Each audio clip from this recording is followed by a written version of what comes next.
Oi pessoal, tudo bem? Eu começo direto de hoje contando para vocês que o governo do estado garantiu novos recursos para o Hemocentro Regional aqui de Caxias do Sul, olha só.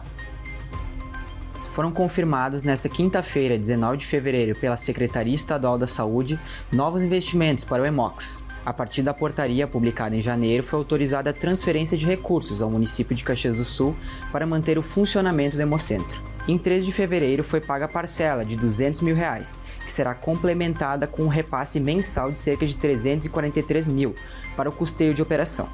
Além disso, mais 364 mil serão enviados para a aquisição de uma centrífuga refrigerada de solo. O Hemox é responsável pelo abastecimento de sangue e hemocomponentes para 17 municípios na Serra.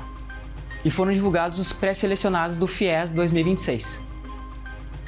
O Ministério da Educação divulgou nesta quinta-feira, 19 de fevereiro, os pré-selecionados na chamada única do Fundo de Financiamento Estudantil, o FIES.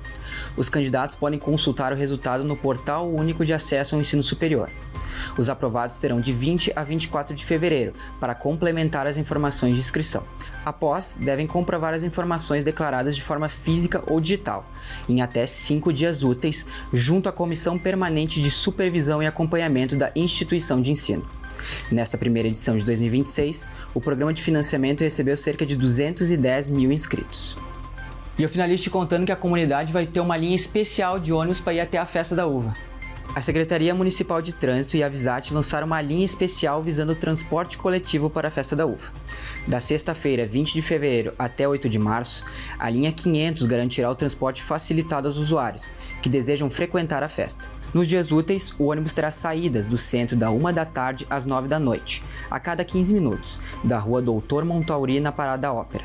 Aos sábados, partirá do centro das 9 horas e 25 da manhã às 9 da noite, a cada 30 minutos. Já aos domingos, sairá do centro das 9h40 da manhã às 6h40 da tarde, a cada 45 minutos. Para conferir os horários detalhados, você pode acessar o Instagram da Secretaria de Trânsito que está na tela. Eu fico por aqui, um bom final de semana e até a próxima!